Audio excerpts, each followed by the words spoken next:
जहाँ डाल डाल पर सोने की चिड़िया करती है बसेरा, वो भारत देश है मेरा, वो भारत देश है मेरा। जहाँ डाल डाल पर सोने की चिड़िया करती है बसेरा, वो भारत देश है मेरा, वो भारत देश है मेरा। जहाँ सत्य अहिंसा और धर्म का पग पग लगता डेरा, वो भारत देश है मेरा, वो भारत देश है मेरा। जहाँ डाल डाल पर सोने की चिड़िया करती है बसेरा, वो भारत देश है मेरा। तो कैसी थी वो दुनिया? आइए राजयोगिनी आदरणीय लक्ष्मी दीदी जी से हम सुन रहे हैं आओ चले सत्युग की ओर। आज हम सत्युग की ओर चलने वाले हैं। दीदी जी ओम शांति। आज हम आओ चले सत्युग की ओर इस कार्यक्रम में आपका भी तहे दिल से स्वागत करते हैं। हमारे सभी श्रोतागण को हम ये दिखाना चाहेंगे आज वो सतयुगी दुनिया जहां सुख शांति अपरम अपार है। दीदी कई सारे मन में प्रश्न हैं, क्योंकि श्रोतागणों के कई सारे प्रश्न आते हैं। ईश्वरीय विश्वविद्यालय में अक्सर करके उस राम राज्य की बात या फिर स्वर्ग की बात, सतयुग की बात, जिसको बहिश्त भी कहा गया या फिर अल्लाह का बगीचा भी कहा गया, तो ऐसी दुनिया का वर्णन वे सभी सुनना चाहते हैं। वहाँ पर जो जल होगा वो नदियों में होगा और नदियाँ बहुत ही प्योर सतो प्रधान होंगी। दूसरी बात, वहाँ जो पानी है वो फूलों की सुगंध वाला होगा और जड़ी बूटियों वाला होगा, और जो हम उसमें स्नान करेंगे या पानी पिएंगे तो वो पानी भी जैसे दूध से भी ज़्यादा पावरफुल होगा। तो ऐसा जड़ी बूटियों वाला सुगंधित पानी होगा, और उसमें भी अगर हम जब स्नान करेंगे तो ऐसे लगेगा जैसे हमारे पूरा शरीर, पूरी बॉडी ही सुगंधित हो गई है। तो पानी बहुत ही स्वच्छ होगा, शुद्ध होगा, और उसकी प्रॉपर्टीज बहुत होंगी। जी। वहाँ की जो धरनी है, जो मिट्टी है, वो सोने के कणों से युक्त होगी। माना इतनी सुंदर वो धरती होगी, धरती भी ऐसे जैसे चमकेगी, जैसे सोना जैसे चमक रहा हो। वहाँ की जो रोड्स होंगी वो भी ऐसे सोने के जैसे चमक रही हैं। तो बहुत सुंदर वहाँ की मिट्टी, और मिट्टी में भी सोने के कण होने के कारण वो बहुत ही पावरफुल मिट्टी होगी। इसीलिए उसमें जो उपज होगी, जो खेती होगी, जो फल फूल होंगे, वो बहुत ही पावरफुल होंगे, शक्तिशाली होंगे, स्वास्थ्यवर्धक होंगे, और फल जो हैं वहाँ इतने सारा ही साल जैसे वो फल लदे हुए होंगे। यहाँ पर तो जैसे सीजन पे फल आता है, तो वहाँ ऐसा सीजन पे फल नहीं होगा। वहाँ सदैव ही फल वृक्ष जो है वो फूलों और फलों से लदे हुए होंगे। कारण क्या है कि वहाँ की जो प्रकृति है, वहाँ का जो टेम्परेचर है, वो टेम्परेचर 20-22 डिग्री ही होगा, जिसके कारण से सदाबहार मौसम होगा और प्रकृति भी बहुत सुखदायी होगी। तो और अपनी जो भारत है, एक भारत ही खंड होगा पूरे विश्व में। ऐसा लगेगा जैसे कि ना चारों तरफ नीली आसमानी चादर समुद्र में है। समुद्र का पानी नीला होगा, बहुत शुद्ध स्वच्छ होगा, और चारों तरफ जैसे नीली चादर है और उसके बीच में ये धरती भारत जो होगा वो विस्तृत भारत होगा और उसमें बहुत सुंदर हरियाली होने के कारण ऐसे लगेगा हरी हरी चादर के ऊपर हीरे मोती माणिक जड़े पड़े हैं। तो ऐसी वहाँ की प्रकृति बहुत ही शुद्ध होगी। और हवा जो है जैसे अभी तो हवा में 20% 21% ऑक्सीजन रह गई है, लेकिन मैं समझती हूँ कि वहाँ पर 100% ऑक्सीजन होगी, तो इसीलिए प्योर वातावरण होगा, शुद्ध वातावरण होगा, तो जिसका हमारे शरीर पर भी बहुत अच्छा प्रभाव पड़ेगा। वहाँ की जो ऋतुएं होंगी, तो जहाँ पर ऑक्सीजन भी फुल है 100% और इतनी पवित्रता है, तो ऋतुएं जो होंगी वो भी क्या सारे होंगे या फिर एक दो ऋतु होंगे, कैसे होगा? ऋतुएं भारत की प्रकृति ही ऐसी है जो यहाँ पर सारी ऋतुएं होती हैं। मैं समझती हूँ कि विश्व में शायद ही कोई दूसरा देश अभी भी होगा जहाँ पर सारी ऋतुएं होंगी, लेकिन वहाँ कभी किसी देश में देखो तो सर्दी बहुत अधिक है, किसी देश में देखो तो गर्मी बहुत अधिक है, लेकिन यहाँ पर सारी ऋतुएं अभी तक भी हैं। लेकिन अभी थोड़ी तमो प्रधानता होने के कारण यहाँ पर भी अति सर्दी अति गर्मी होती है, लेकिन वहाँ पर अति सर्दी नहीं होगी, अति गर्मी नहीं होगी, सदाबहार मौसम होगा और ऋतुएं थोड़ी थोड़ी बदलेंगी, थोड़ा थोड़ा चेंज आएगा। परंतु जैसे यहाँ पर स्वेटर पहननी पड़ती है, इतने इतने कपड़े पहनने पड़ते हैं, सदाबहार मौसम है। सर्दी में थोड़ा सा जैसे मखमली कपड़े पहन लेंगे, थोड़े हैवी, लेकिन गर्मी में थोड़े हल्के कपड़े, लेकिन वहाँ सदाबहार मौसम, क्योंकि मौसम सदा ही वहाँ 20-22 डिग्री पर ही रहता है। तो फिर वहाँ पर प्राकृतिक आपदाएं? प्राकृतिक आपदाओं का तो सवाल ही नहीं उठता है, क्योंकि प्राकृतिक आपदाएं वहाँ होती हैं जब पहले मनुष्यों के मन में ऐसी प्रकृति हो जाती है, ऐसी सोच हो जाती है। जब वहाँ पर सारे तत्व सतो प्रधान है और तत्वों के साथ हमारे मन पूरी तरह से सतो प्रधान है, तो हमारे मन में कोई उपद्रव नहीं है, तो प्रकृति में उपद्रव हो नहीं सकता है। भारत फिर भरपूर बनेगा,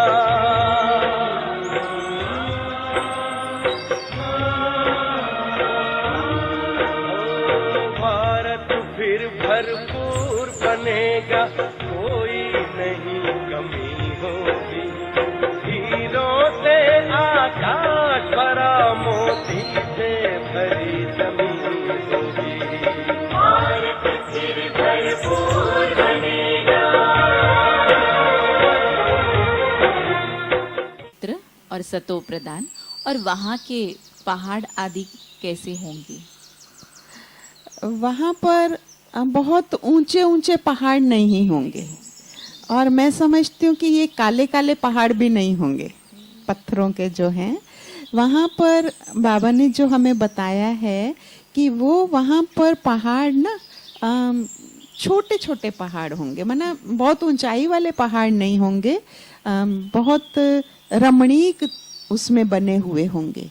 और वो पहाड़ भी सिंपल पहाड़ नहीं होंगे, वो पहाड़ कोई ना कोई शेप वाले होंगे, जैसे हिरण की शेप है, जैसे हाथी की शेप है, जैसे मेंढक की शेप है, तो ऐसे ऐसे पहाड़ होंगे। और उसके अंदर भी कुछ ऐसा होगा कि जहाँ पर हम सभी खेलते होंगे, बच्चे वहाँ पर खेलते होंगे, और पहाड़ के ऊपर पूरी हरियाली होगी, और यूं ही जैसे दौड़ करके चढ़ जाएंगे। तो बहुत ऊंचे ऊंचे पहाड़ वहाँ नहीं होते हैं।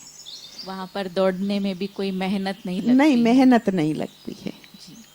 तो वहाँ पर पशु पंछी वहाँ के कैसे होंगे? पशु पंछी वहाँ के बहुत ही रमणीक होते हैं, और कोई भी पशु या पंछी वहाँ दुख देने वाले नहीं होते हैं। जैसे यहाँ पर मान लो कोई बिल्डिंग है, उस पर कबूतर आ गए, तो वहां पर कबूतर कभी हमारे महल को गंदा करके नहीं जाएगा, क्योंकि हम सतो प्रधान हैं। तो प्रकृति हमारे आधार से चलती है, जीव जंतु सब हमारे आधार से चलते हैं। इसीलिए कहा जाता है कि मनुष्य सर्वश्रेष्ठ प्राणी है। तो मनुष्य के अंदर के संस्कार सतो प्रधान हैं, हम मर्यादा संपन्न हैं, तो पशु पंछी भी वहां पर सभी मर्यादा संपन्न होते हैं। कभी भी हमारे महल को वो गंदा नहीं करके जाएंगे। दूसरी बात, जैसे वहाँ के जो पशु पंछी होंगे वो भी हमारे जैसे चैतन्य खिलौनों की तरह होंगे। जैसे खरगोश होंगे सफेद सफेद रुई की तरह, तो छोटे छोटे बच्चे भी उनसे खेलते रहेंगे। और वहाँ पर हिरण होंगे, और हिरण भी एक कलर के नहीं, वहाँ बहुत सारे रंगों के हिरण होंगे। हाँ, जैसे पर्पल कलर के, ब्राउन कलर के, ब्लू कलर के, ग्रीन कलर के भी, ऐसे भिन्न भिन्न कलर के हिरण होंगे। और वो भी, उनसे भी हम जैसे खेलते रहेंगे।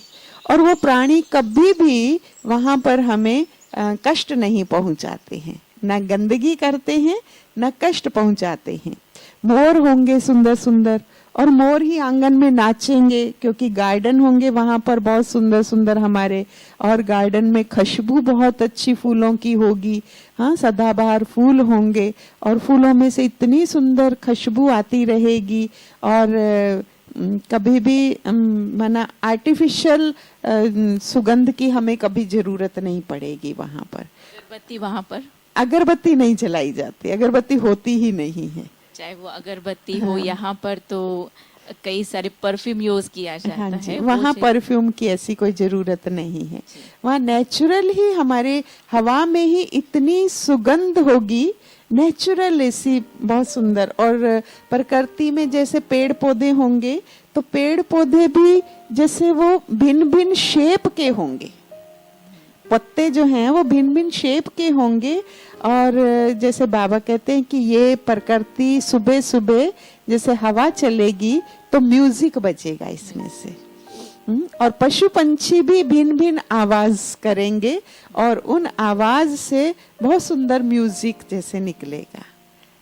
यहाँ जैसे अलार्म बजाने के बाद व्यक्ति उठ जाता है, वो चीज वहाँ पर अलार्म की वहाँ जरूरत नहीं होती, क्योंकि यहाँ के हमारे इतने संस्कार स्ट्रांग हो जाते हैं अमृत वेला करने के, सुबह उठने के, तो नेचुरली वहाँ पर हम उठ जाते हैं, बिना अलार्म के उठ जाते हैं। वहाँ के महाराजा महारानी को कहा गया प्रकृति जीत। तो प्रकृति को जैसे ऑर्डर दिया जाए वैसे वो प्रकृति उसको स्वीकार करती और कार्य करती है। तो सुना है दीदी कि जैसे प्रकृति के पास या पहाड़ों के पास भी जाकर के राजा महाराजा और वहाँ उनको अगर छू भी लेते, उस शेप के बनती, वो क्या है दीदी? प्रकृति जीत मना जैसे यहाँ पर भी यहाँ से ही वो संस्कार लेकर के जाएंगे प्रकृति जीत के। और जैसे वहाँ पर मान लो हमें खेलने की बहुत दिल हो रही है और थोड़ी धूप है, और वहाँ प्रकृति को कहेंगे थोड़ा मौसम अच्छा हो जाओ, तो वैसे ही मौसम हो जाएगा। एक तो ये प्रकृति जीत की बात होगी वहाँ पर। और दूसरी बात ये होगी कि जैसे आपने कहा कि वहाँ पर क्या है कि मेहनत नहीं है किसी चीज में, वहाँ पर मेहनत नहीं करनी पड़ती है इतनी। जैसे यहाँ तो कोई भी चीज आर्टिफिशियल बनानी पड़ती है तो फिर उसको काफी मेहनत करनी पड़ती है, लेकिन वहाँ इतनी मेहनत की जरूरत नहीं होती है। वहाँ थोड़ा सा हाथ लगाने से ही जैसे इजीली हो जाता है। जी, अब तक दीदी देवी देवताओं के बारे में सुना कि 56 भोग खाते हैं। क्या वे वास्तव में 56 भोग जो खाते हैं, तो क्या वो इतने भोजन खाएंगे या इतने वैरायटी भोजन रोज खाएंगे, या क्या होगा भोजन शैली? भोजन शैली में जैसे कि बाबा ने भी बताया और दादियों ने शुरू में साक्षात्कार भी किए हैं कि 56 प्रकार के भोजन मैं समझती हूँ कि वो सारी पब्लिक के तो नहीं होंगे, सारी प्रजा के तो नहीं होंगे, लेकिन विशेष जो विश्व महाराजन है, विश्व महारानी है, राजा है, रानी है, तो उनके लिए ऐसे विशेष व्यंजनों का आयोजन होगा। और 56 भोग कहा गया है, तो वहाँ पे फल और रस, जूसेस, वो ज़्यादा उपयोग में लाए जाते हैं। पका हुआ भोजन भी होगा, लेकिन थोड़ा थोड़ा भोजन खाएंगे, जैसे टेस्ट किया जाता है, क्योंकि इतने प्रकार का भोजन खा तो नहीं सकते हैं। फिर उनके वो जो दास दासियां होते हैं, फिर वो सब खाएंगे उनको, तो भोजन तो 56 प्रकार का उनके लिए होगा, मैं ऐसा मानती हूँ। क्योंकि सभी प्रजा के लिए तो उतना नहीं होगा, प्रजा के लिए तो कम आइटम्स होंगे, जैसे यहाँ पर भी होता है, तो वहाँ पर विश्व महाराजन के लिए। इसीलिए तो आज भक्ति में भी श्री कृष्ण को 56 प्रकार का भोग या उससे भी अधिक वैरायटी का भोग लगाया जाता है। तो ये सतयुग से ही प्रथा जैसे चली आई है।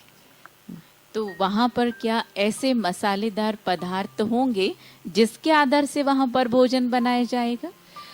मसाले तो थोड़े बहुत हो सकते हैं, लेकिन ज़्यादातर जो है वहाँ पर जूसेस और फल, जैसे बाबा ने बताया था कि जैसे यहाँ पर खट्टा करने के लिए सब्जी को टमाटर का प्रयोग करते हैं, तो ऐसे ही वहाँ पर कुछ फल होंगे, कुछ जूसेस वाले ऐसे वो होंगे, फ्रूट्स होंगे, जिसको डालने से ही वो टेस्ट डेवलप हो जाएगा जो आपको चाहिए।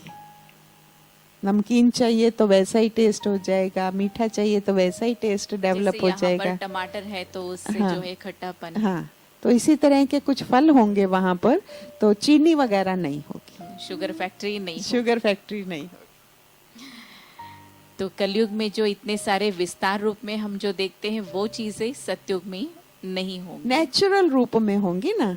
नेचुरल प्रकृति है और नेचर बड़ी सतो प्रधान है, तो इसीलिए वो जो भोजन भी होंगे तो नेचुरल वे में ज़्यादा बने हुए होंगे। और भोजन भी वहाँ पे जैसे सौर ऊर्जा से ही बनेगा, सौर ऊर्जा। क्योंकि तत्वों की बात कही तो तत्वों में सूर्य तत्व, उसका बहुत इम्पोर्टेंट रोल है सतयुग में। है ही हम सूर्यवंशी, तो है ही हम सूर्यवंशी, तो सूर्य का बहुत बहुत रोल है उसमें। तो सूर्य की ही लाइट, हाँ, से ही सारा महल जगमगाएगा। और सूर्य भी ज़्यादा गर्म नहीं होता है, जैसे यहाँ बहुत गर्मी है, 47-48 डिग्री टेम्परेचर जाता है, इसलिए मैंने कहा ना कि वहाँ पर 20-22 डिग्री ही होता है। तो यहाँ तो पंखा भी चलाना पड़ता है, कूलर भी है, एसी भी है, वहाँ नेचुरल। और हमारे जो महल हैं वहाँ इतने बड़े बड़े होंगे, इतने खुले खुले होंगे, और प्रकृति भी इतनी हवादार होती है, चारों तरफ पेड़ पौधे हैं, तो वहाँ एसी और कूलर की मैं समझती हूँ कि आवश्यकता नहीं होगी। जी। तो इस स्वर्ग के बारे में, सतयुग के बारे में हम जो वर्णन सुन रहे हैं, दीदी प्रश्न उठता है, क्या अन्य सभी धर्मों में इसका वर्णन है? क्या मान्यता है? ऐसा है कि स्वर्ग के लिए सभी धर्मों में कहा गया है, जैसे कहीं पे जन्नत कहा गया है, किसी धर्म में अल्लाह का बगीचा कहा गया है, कहीं हेवन कहा गया है, और कहीं वंडर ऑफ द वर्ल्ड कहा गया है। तो स्वर्ग, जन्नत, पैराडाइज, हेवन, हाँ, इंद्रप्रस्थ, ये सब नाम हैं। और लेकिन ये तो हमें परमात्मा ने ज्ञान दिया है कि वो धर्म आते ही द्वापर युग में हैं, जबकि हमारा सतयुग और त्रेता युग दोनों युग बीत चुके होते हैं। लेकिन उनको कहीं ना कहीं से ये कुछ ना कुछ आभास होता है, इसीलिए बाबा हमें कहते हैं कि क्राइस्ट से 3000 वर्ष पूर्व यहाँ पर पैराडाइज था, हेवन था। तो कहीं ना कहीं उनके आभास में है, था, तभी तो उन्होंने बाइबल में लिखा, हाँ, या जन्नत कहा या अल्लाह का बगीचा कहा, कि कभी ना कभी तो ऐसी दुनिया होगी, हाँ, जहाँ संपूर्ण सुख, संपूर्ण शांति, जैसे तन का सुख, मन का सुख, धन का सुख, जन का सुख, चारों ही प्रकार का सुख जहाँ पर होगा। क्योंकि आज के कलयुगी दुनिया में तन है तो धन नहीं है, धन है तो जन का सुख नहीं है, तो कोई ना कोई कमी जरूर है, चाहे एक या दो। लेकिन वहाँ तन का भी सुख है, मन का भी सुख है, धन का भी सुख है और जन का भी सुख है। माना संबंधों में इतना प्यार, हाँ, पशु पंछियों में भी इतना प्यार होता है। इसीलिए दिखाई है ना कि कृष्ण की गायें कितने प्यार से उनको निहार रही है। तो जब वो है ही प्यार वाली दुनिया, संबंधों में इतना प्यार है, तो जीव जंतुओं में भी इतना ही प्यार दिखाया हुआ है।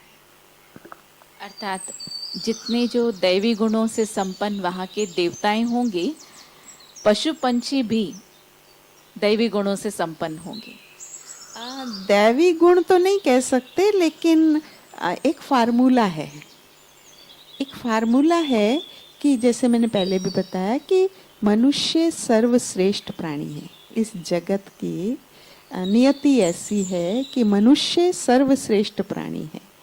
और मनुष्य जब सतोप्रधान बनता है, देवता बनता है, तो ये सारी प्रकृति, वन्य जन्य प्रकृति सब हमारे आधार से चलती है। तो मनुष्य तमो प्रधान बना तो आज हर जीव जंतु तमो प्रधान बना है। मनुष्य में क्रोध बढ़ा है तो इसीलिए जीव जंतु भी काटते हैं, दुख देते हैं। और जब वहां पर हम होंगे ही सर्वगुण संपन्न, 16 कला संपूर्ण, संपूर्ण निर्विकारी, मर्यादा पुरुषोत्तम, अहिंसा परमो धर्म, तो हमारे ये वन्य जन्य प्रकृति सब सुखदायी होगी। तो इसीलिए इनमें बहुत प्यार होता है, क्योंकि हमारे अंदर ही बहुत प्यार होता है। आज की श्रृंखला में हमने सुना कि यही भारत धरनी में कैसे वो स्वर्ग, कैसा वो सतयुग, कैसा वो पैराडाइज जहाँ पर सुख, शांति, समृद्धि, संपदा है, पशु पक्षी और देवी देवताएं कैसे ना सतो प्रदान है।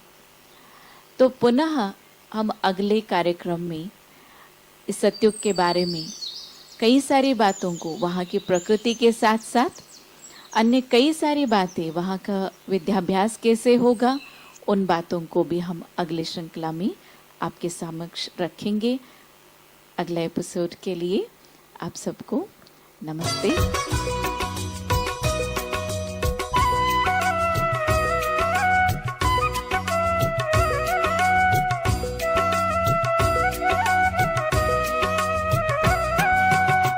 राधे कृष्ण के संग सभी करेंगे रास, झिलमिल महलों में देवता करे निवास।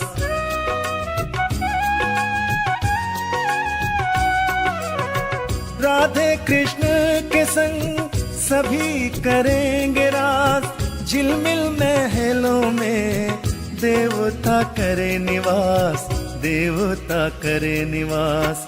आठों प्रहर उत्सव ऐसा बनेगा योग, सुख अपार होंगे, खाने को 56 भोग, सोने की दुनिया होगी।